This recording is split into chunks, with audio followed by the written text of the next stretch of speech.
sustained emotional applause, I think was a very important moment tonight. Reverend? I think it was a masterful speech. I think he clearly did have energy and enthusiasm. He was the Barack Obama that we voted for. I thought it was very important that he did not in any way duck the issues. He went right at jobs. He went right at income inequality. He went right at the need to close tax loopholes and deal with energy and deal with a lot of the issues that people voted for.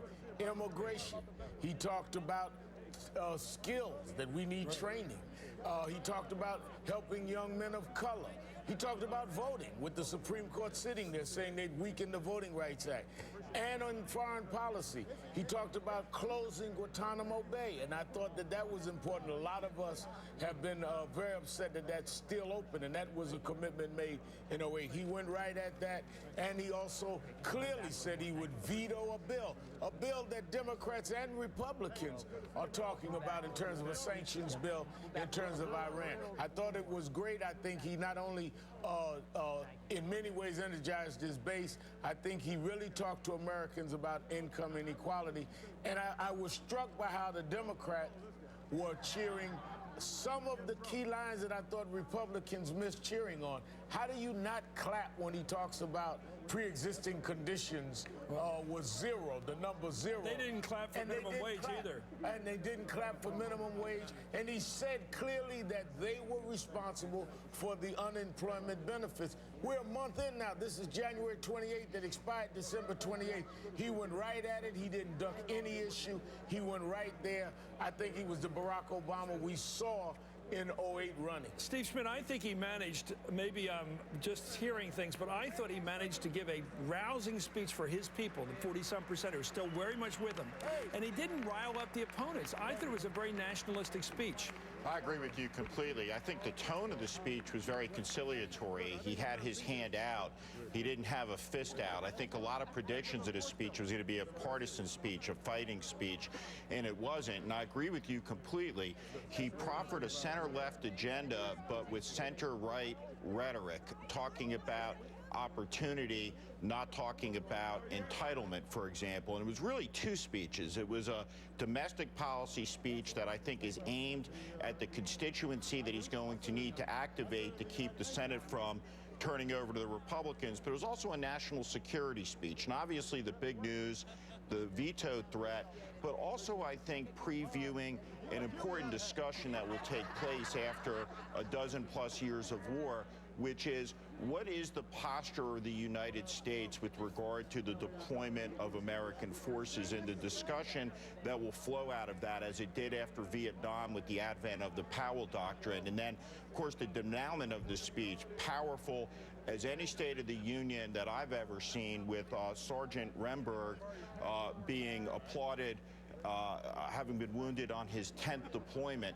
And when you talk about the permanent war footing that he expressed, and then the visual example of that there, this brave American soldier, Sergeant Remberg, wounded so grievously in his 10th deployment, I think that the foreign policy stuff that he talked about tonight, the foreign policy issues that he talked about tonight, a real important part of this speech, very significant and in-depth.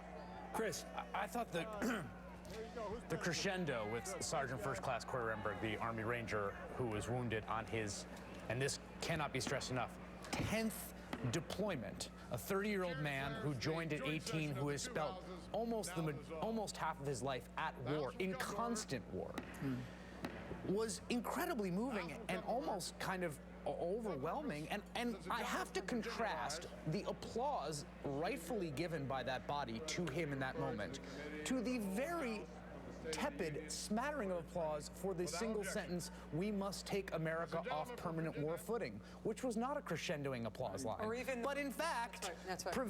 Corey Remberg and his life and his struggle is a consequence directly of the decisions made in that body to place America on permanent war footing. And so there is a distinct connection between a call to take America off permanent war footing and the honor that it gave rightfully to that Sergeant First Class in that moment. And I think there needs to be a recognition of the hunger the American people have politically. And Steve, you and I have talked about this, Republican, Democrat, to get off permanent war footing. There is still this sense, and you saw it in Joe Biden and John Boehner up on the rostrum. Do I clap for this line? And neither did, because they are still scared, and the clapping for that line is not politically acceptable. We need to get to the point where they understand but it is. Didn't you also think, at everyone that said to me resoundingly, elections matter?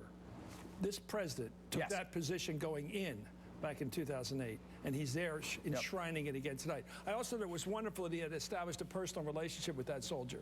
It wasn't some guy whose name appeared somewhere. He had hung out with him over at Normandy. Before it was wonderful that he had a personal tie. Anyway, let's go to a senator who's very much from a state that maybe a red state may not be this year, Senator Joe Manchin, Democrat of West Virginia. I thought the speech, Senator, I don't know if you heard me, I thought it was a rousing speech for people who like a lot of the agenda items in this opportunity agenda, but I didn't think it was offensive to the other side at all. I don't think he was like bear baiting or anything the Republican side, or saying there's something. He never mentioned Tea Party, never mentioned anything really nasty, but that's my thought. What did you think?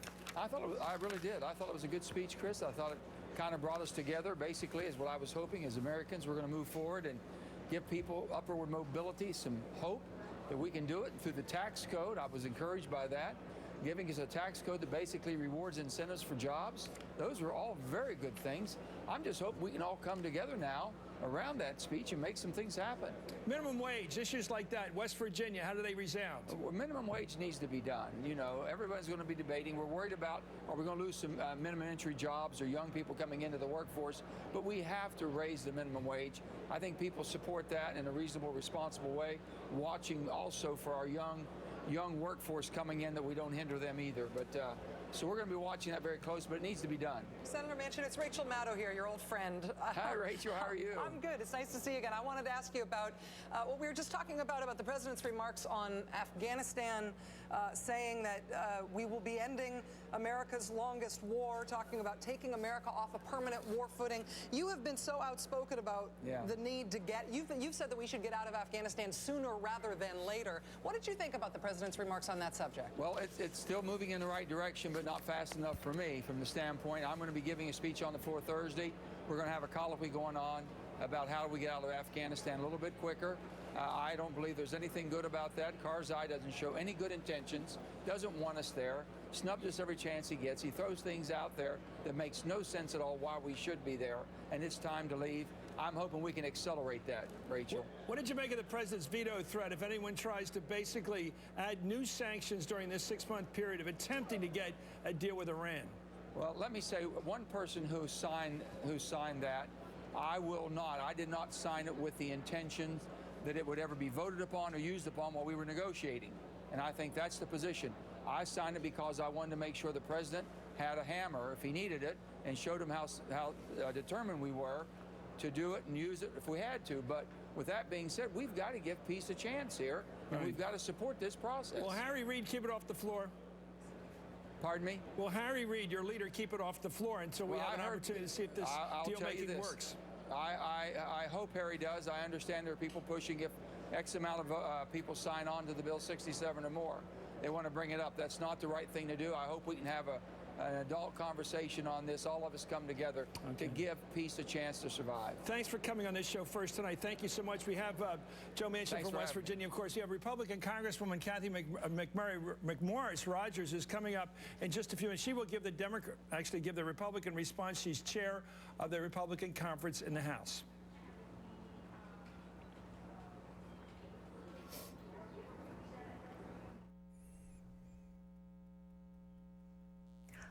What an honor it is for me to be with you after the President's State of the Union. Tonight, we honor America, a nation that has witnessed the greatest rise of freedom and opportunity our world has ever seen. A nation where we are not defined by our limits, but by our potential. And a nation where a girl who worked at the McDonald's drive-thru to help pay for college can be with you from the United States Capitol. But the most important moments right now aren't happening here. They're not in the Oval Office or in the House chamber. They're in your homes, kissing your kids goodnight, figuring out how to pay the bills, getting ready for tomorrow's doctor's visit, waiting to hear from those you love serving in Afghanistan, or searching for that big job interview.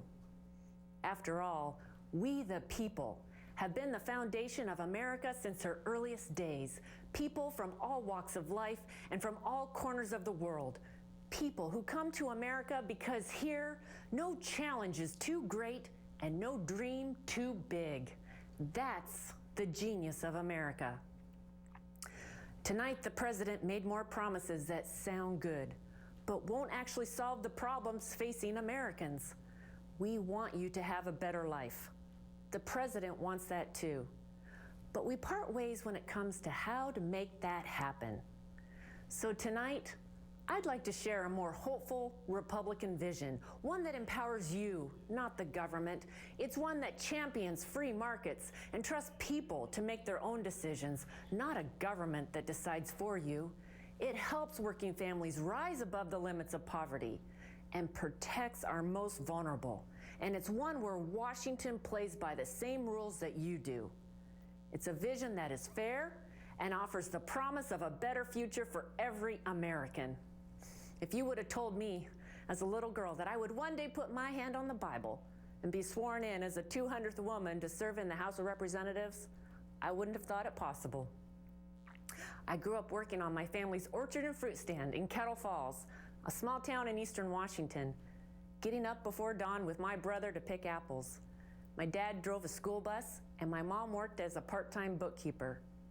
They taught me to work hard, help others, and always, always dream for more. So when I showed my 4-H animals at the county fair, my parents used to say to me, "Kathy, you need to save this money so you can go to college one day." And so I did. I saved, I worked hard, and I became the first in my family to graduate from college. The chance to go from my Washington to this one was unexpected.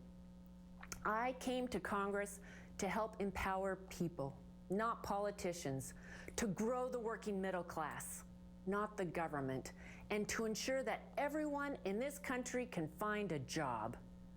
Because a job is so much more than a paycheck. It gives us purpose, dignity, and the foundation to build a future. I was single when I was elected, but it wasn't long before I met Brian, a retired Navy commander, and now we have 3 beautiful children, one who was born just 8 weeks ago. Like all parents, we have high hopes and dreams for our children, but we also know what it's like to face challenges. 3 days after our son was born, Cole, we got news no parent expects.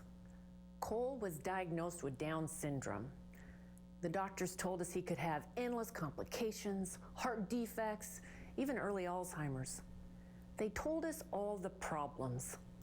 But when we looked at our son, we saw only possibilities. We saw a gift from God. And today, we see a 6-year-old boy who dances to Bruce Springsteen, who reads above grade level, and who is the best big brother in the world. We see all the things he can do, not those he can't.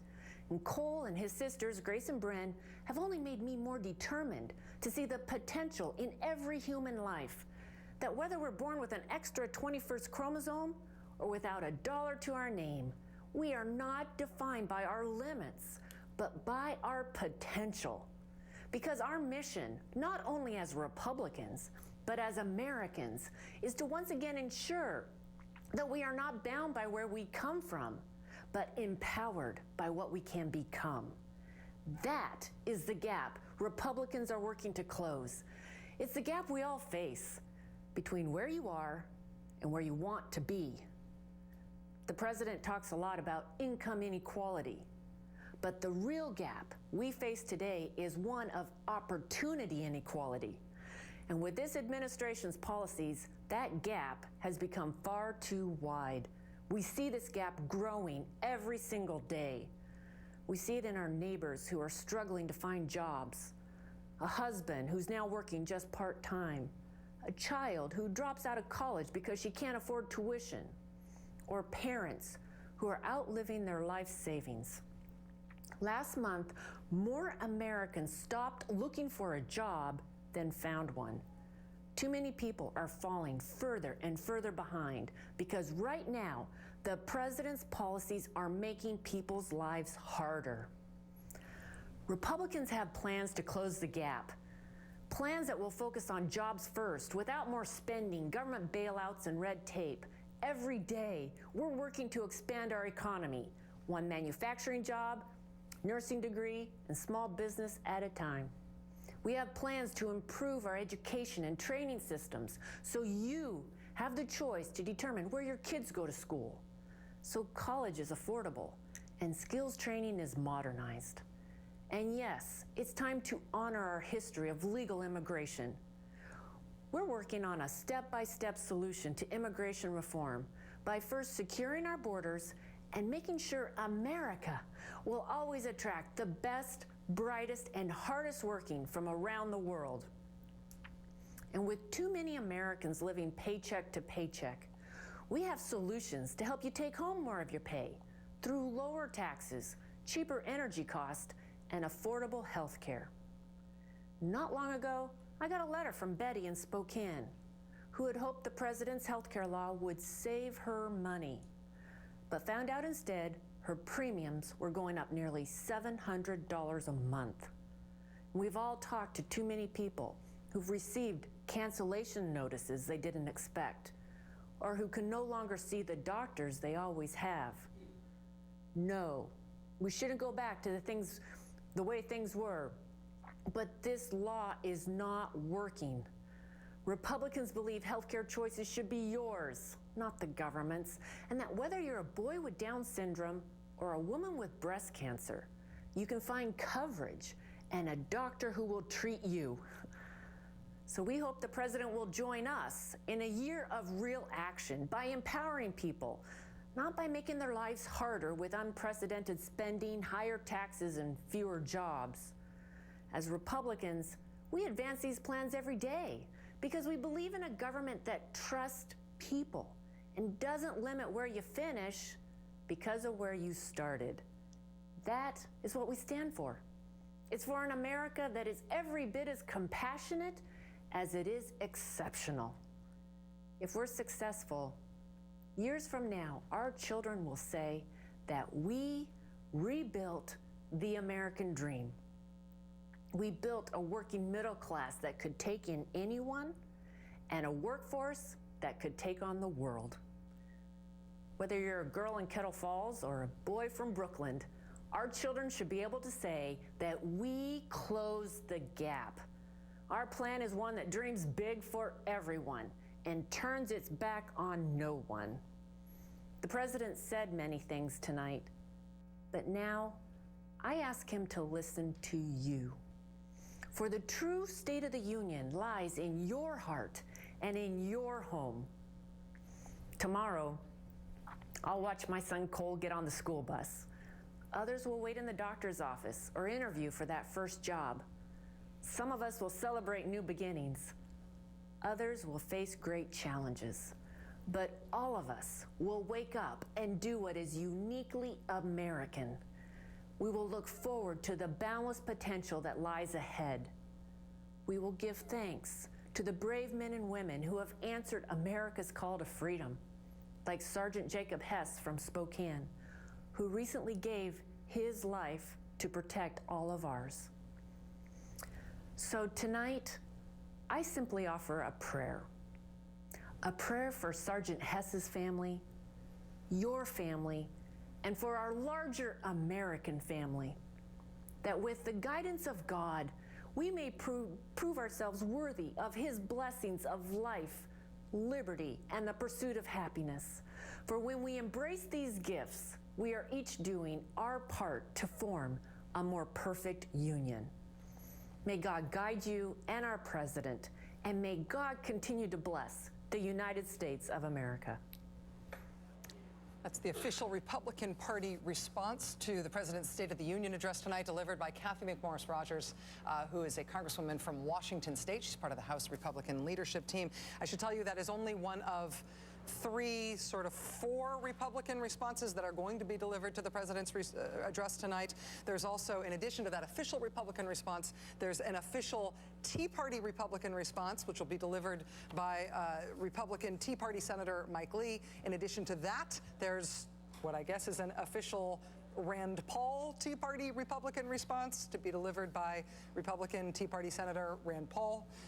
In addition, a Florida Congresswoman named Ileana Ros-Lehtinen will be giving a version of Kathy McMorris Rodgers' speech in Spanish tonight, but it will be based on the remarks that you just heard. So the Republican Party slightly schismatic in their response tonight, but that was the official That's one. a nice ecclesiastical term. Thank you. I thought that her problem was, again, the president stole her bacon. All the lingo in this speech that was nice to address there, it had nothing to do with what the president said, except all the words, American, hard work, opportunity. Everything he took from her in terms of language was already done, and I felt that it was redundant. It was like one of those speeches Joe Biden often gives at the end of the day when everyone else has said it already. I gotta say, And everybody has said all this tonight, and his name was the president of the United States who said everything she said. But I think I was one that was ridiculing the Republicans having four responses. Maybe they need four to come up with one idea, because I heard nothing that she said that was specific about what is the Republicans' proposals. The president laid out specifics. There was nothing specific in what she said. It was like hearing a policy speech that was inspiring, and the response was a Hallmark card on how I grew up and how wonderful America is. It was nice. She's a nice lady, but she said absolutely nothing. I have to say, I think that anybody who gives this speech, at best, they can look like a nice person. Yes, I mean, she's a nice person. there's a she nailed it, actually, in that respect. There is a difference in staging that is insurmountable in terms of what the speech looks like. You're not in front of a joint session of Congress. I think that's going to be well You're alone in received a room, by the and it's- people who are open to it. She also, if there's one little shred of possible substance, this line about healthcare. No, we shouldn't go back to the way things were. That is a concession. No, we shouldn't go back to the way things were, but the law is not working. We should get rid of Affordable Care Act. But as we were speaking about earlier, the three of us, there is some movement on the back end of the Republican Party about its feelings towards healthcare, which are moving in the direction not of embracing the Affordable Care Act, but at least away from the idea that the status quo before was superior to what we have now. And that is real movement, and at least that one half a line. Steve Schmidt, Right, nothing is no longer sacred. Right, yes. Nothing. Steve, what is your reaction both to that speech and to the fact that there are at least four of them? Well, I thought, first off, it's a major accomplishment that she didn't provide content for a week's worth of the late night. Yes, exactly. Republican Hold on, respondent. we'll see. Second, look, the president, a lot of bad news in the poll numbers that are out with regard to the president's approval, his trustworthiness across the board. But he was speaking to an institution tonight that has the lowest approval levels it's ever had in the history of polling, and the most popular element of that is of course the Republican Congress. So when she talks about the fact that we have plans, in fact, there's an inability to articulate what the plans are, and I think that's important, because in fact I don't think there's a lot of depth to the plans. And then secondly, when you do have the political opportunity that Republicans have, it speaks to the structural problems we're having as a party when you can't have a single response. It's hard enough to respond to one of these things when the president is giving the speech in the majesty of the joint session of Congress, in front of the government of the United States, all the pageantry of it, and we have four different responses, and part of those responses are coming from the Mike Lee wing of the party, the Ted Cruz wing of the party, which is most singularly responsible for the party's fall to the approval levels where it currently is. Now, when you look at her, and you see someone who has all the communication skills, I think, to be an effective political leader, the party would be a lot better off with her on more Sunday shows than, for example, Mike Huckabee, with his nonsense talk this week. So, it's fine for her to do the response, but on the day-to-day basis, as the party communicates, we need more Republicans out there like Mrs. Rogers, and certainly we need leaders. You know, and this wasn't so much as Chris was saying off air. I mean, this wasn't a rebuttal. You know, this was a speech that was fundamentally disconnected, you know, from everything that the president said. Pleasant, but off point. Pleasant and not specific in any way, I think, to Al's point. I want to bring into the conversation now White House Senior Advisor Valerie Jarrett. Valerie, thank you very much for being with us tonight. We're happy to have you here.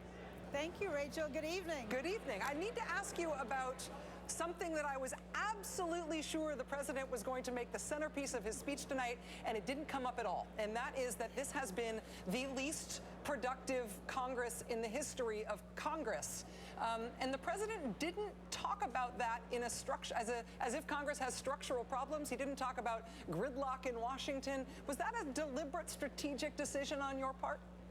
I think it's consistent with his philosophy, which is to look forward, to constantly look for the best in people, to reach out his hand and tell them that he was willing to work with them, both sides of the aisle.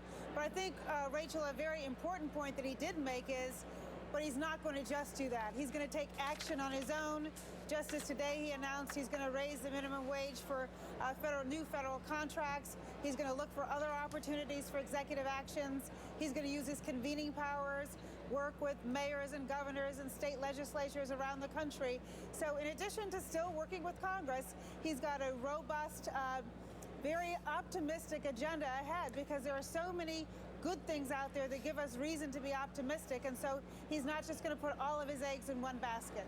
Valerie, I thought the moment in the speech, this is Chris Hayes, I thought the moment in the speech on health care was really interesting when he said essentially, I recognize I will never convince you about the Affordable Care Act. It almost seemed like some kind of rhetorical truce that we now understand we just will never see eye to eye on this. We're going to keep implementing this law and move on to other stuff. Was there some sort of turning point in that relationship at which the president has just realized there just is never going to be any persuasion on the folks that he's talking to? Look, I think that he was just recognizing the reality after they voted 40-plus times to try to repeal it. He was saying, you may not agree with us, but please don't keep wasting time repealing something that we're not going to repeal. But he also said, very importantly, if you have suggestions for how we can provide affordable care, bring down costs, your numbers add up, we want to hear them. And that has been his plea for a while now. He's always said, since we began crafting the legislation, bring us your good ideas. Don't simply tell us what you're against. Tell us what you're for. Valerie, I think I was struck by the fact that he was very specific in a lot of what he laid out in terms of jobs, in terms of training, skills, even saying that he was going to work with a private sector to do things for young men of color. And he also, in the foreign policy, Guantanamo Bay, but he also said he would veto any bill that would compromise what was going on toward the peace efforts in Iran, which many challenged some of the people of his own party. Was he being very clear that he was laying out a doctrine as president, and he would challenge both sides to come to that higher ground with him? I think that's absolutely right. Reverend Sharpton, the State of the Union provides the president a unique platform to speak directly to the American people in front of their elected representatives. And so I think it was a call to action. He was trying to be very concrete and specific about what his objectives are, based on what he has heard from the American people, based on what he's heard from entrepreneurs and medium and large businesses about what it would take to create jobs, what it's going to take to be globally competitive, what it's going to take to keep America safe. And so I think he wanted to be very clear and very specific, and yet engage and be inclusive and tell stories. I think one of the magics of the State of the Union, and I had the privilege of sitting in the box with so many people who were there that were a part of the fabric of the president's stories, is to remind us about that grit and that determination and that resilience of the American people who know that things are hard but do not give up. Those were some of the most powerful moments, I think, in his speech when he described the stories of the people who were in the box. They reflect what's good about our society. And it was really a call to action to all members of Congress, to all Americans, to businesses, to local and state government officials. Everybody can get involved in keeping our country the greatest country on earth. What I liked about it, Valerie, excuse me, I loved the nationalism in this speech. I'm so sick of the right grabbing the flag. And he didn't do it in some stupid way. He didn't visit a flag factory like George Sr. used to do. He talked about our country's interests in the world. Yeah. And we do have unique interests. We do not want another war. And people voted for him on that, and we shouldn't be pushed around into another war. And I thought that was great. I also like the fact that he talked about America the way you and I would talk about it, about opportunity and getting ahead in the way a barkeep's kid can be Speaker of the House, and a child, yes, a boy of a single mother can be President of the United States and have all the... It's about opportunity. It was a very positive American speech, but most of it was nationalistic. Damn it was us and our role in the world and our rights in the world and not being pushed around. And I hope he threatens that veto every day till the end of the 6 months to keep these guys back in their box, including Menendez. And I hope Harry Reid keeps that box closed. And that's what I'm hoping. Well, that's just my view. I have strong views sometimes. White House Senior Advisor. There was a lot of passion there, Chris, and I think you're right. He wanted to be clear. And you're speaking not just to the chambers and not just to America, but the world listens to the President's State of the Union. Valerie Jarrett, thank you very much. We were not intending to make you have to comment on Chris's enthusiasm. But you did so. What she signed up for. Thank you, Valerie. Good to be with you all. Thank you. Ed Schultz, our friend Ed, was at the State of the Union tonight in Washington, and he joins us now from the Capitol, where Ed is with California Congressman John Garamendi. Ed, over to you. Thank you, Rachel. I think tonight you would have never known that Barack Obama has been the most obstructed president in the history of the country. I thought his demeanor was stellar tonight. I thought America clearly is going to get this speech. He hit all the right notes, and his tone was so uplifting. I'd have to say that I don't think this president has been infected by the disenchantment of working with one another in this town. And I thought it was a very uplifting speech, and I think he hit all the right points tonight and gave examples. And I was really proud of the fact that the president started out very slow, very deliberate, and very positive. He said a lot of things have been accomplished and went through the laundry list of things that have been done. And I think quite often in America, we forget where we were and where we are right now and where we're headed with no Republican help. And I think the president, in a very classy manner tonight, basically said to the Congress, don't you think the American people deserve more than what you've been doing? Let's do something for the American people. And he made it very real. It was interesting tonight, a lot of the Democrats that I ran into here on Capitol Hill, you're allowed to bring a guest. They brought a lot of people who have been affected by the health care law, people who had very positive stories. So I don't know if that was orchestrated or not, what they wanted to do, but I ran into a lot of people tonight that were guests of congressional members who had a very positive story to tell.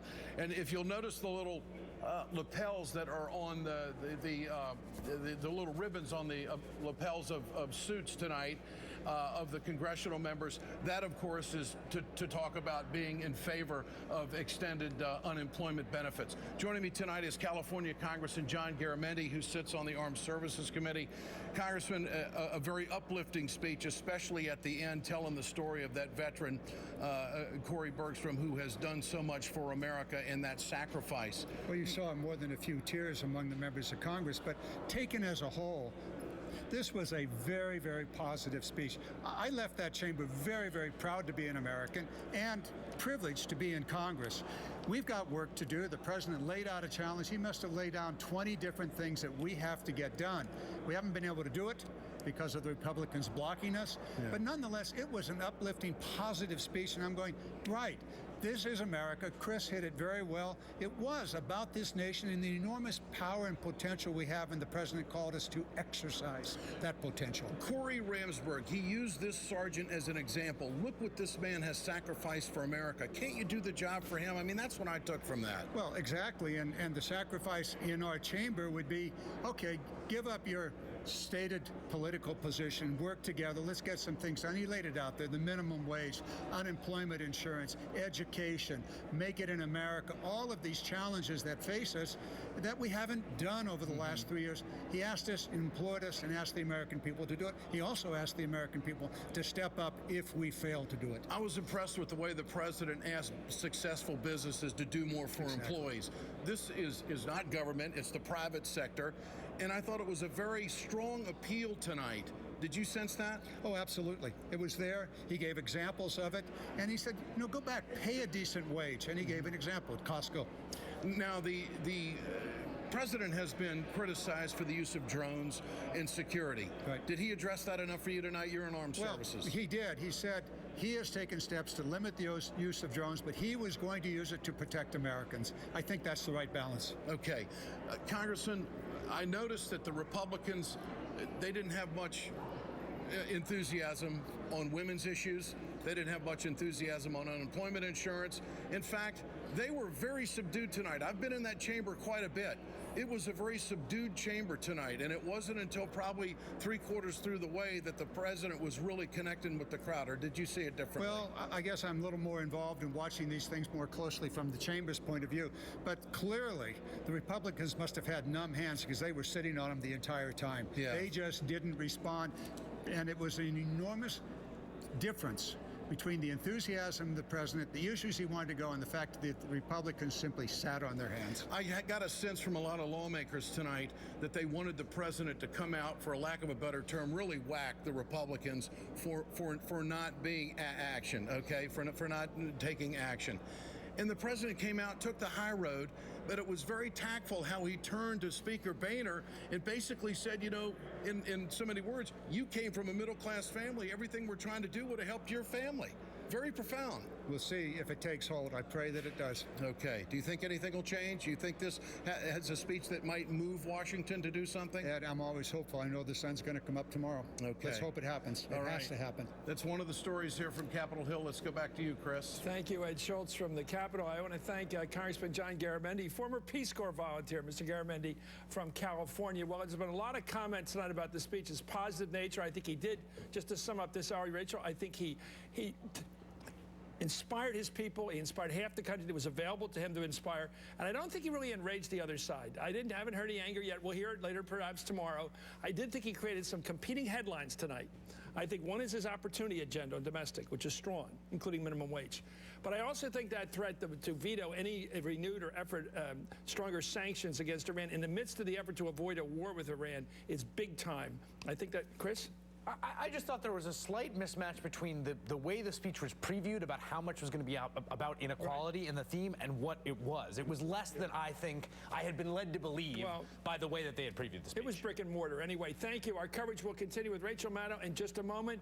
Coming up in 1 hour right now, we're going to have a special midnight edition of Hardball. We'll go a little wild tonight and talk about who won tonight, and I think it'll have that usual hardball edge to it. Our coverage of the State of the Union continues after this.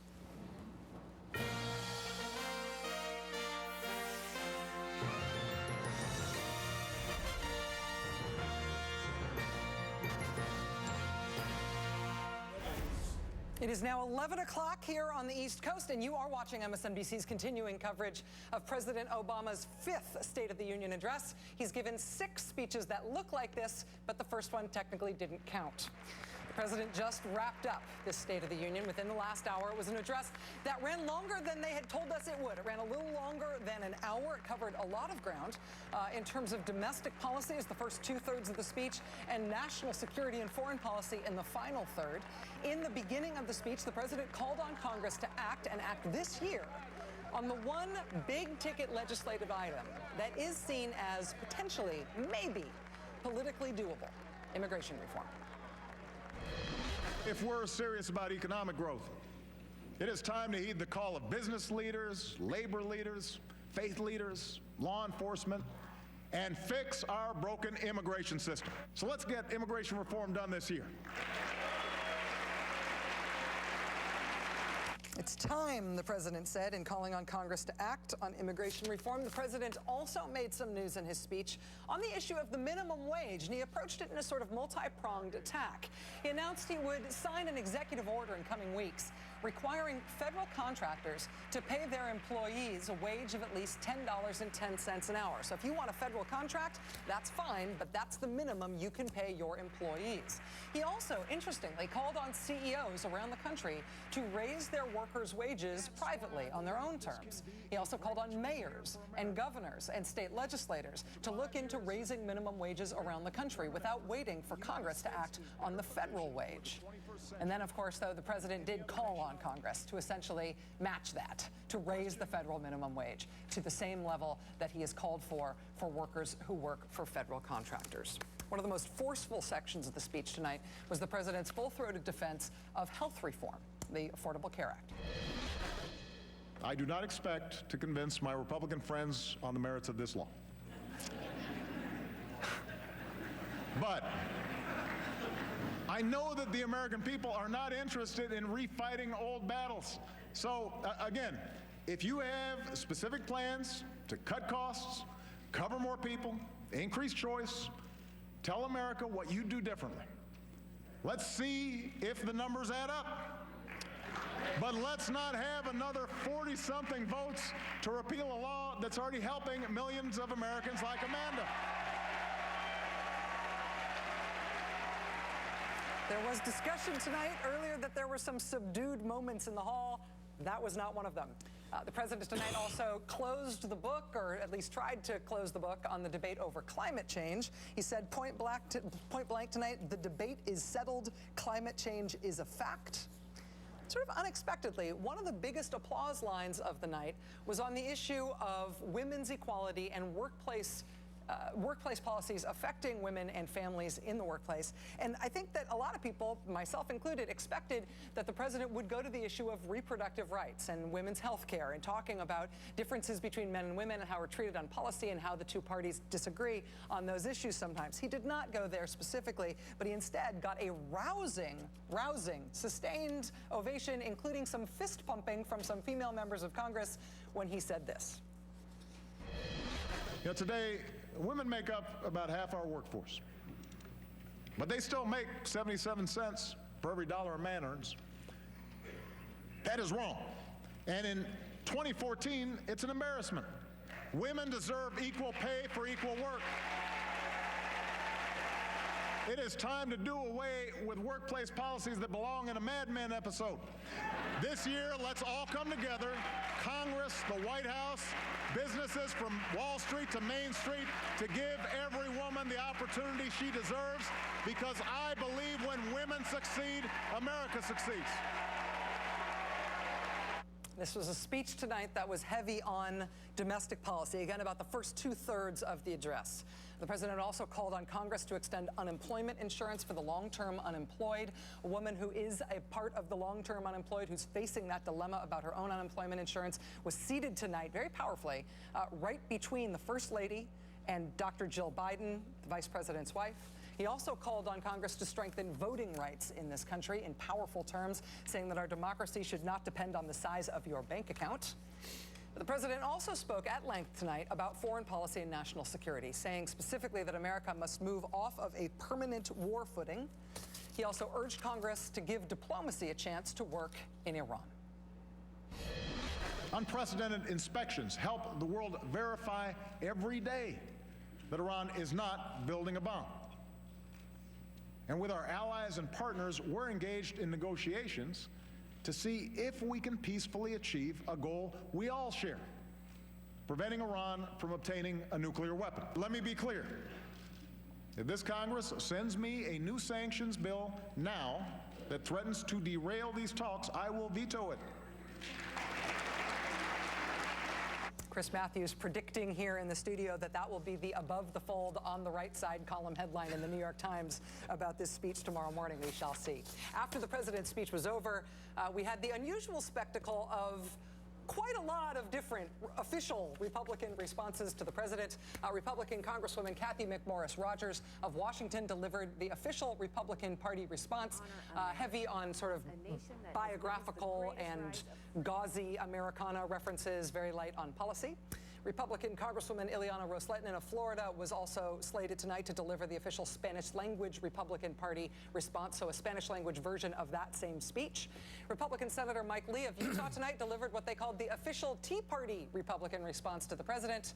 And also, because why not, Republican Senator Rand Paul of Kentucky delivered his official Rand Paul Tea Party Republican response to the State of the Union. Also, Ted Cruz pre-butted it yesterday. It's been a long week already for the State of the Union, but it has been a particularly big night. The only thing missing in this souk is the snake charmer. They got everything else. But by the way, I want to say something about women in the workplace. Yeah. And we all work in the workplace. We work, men and women, about equal number, maybe in most cases, or more women sometimes. I'll tell you, I don't think it's a zero-sum discussion between the genders. I think a lot of men out there, a lot of men, depend on the wife's, the spouses, the partners' paycheck. And they share that paycheck. You know, you eat together, right. You live together. Any money that comes in the house comes in the house. So the idea that males would want to keep women's paychecks lighter is insane. Of course, I also say the same thing with a little more controversy about birth control. Does anybody really think guys don't believe in women having birth control? They like it.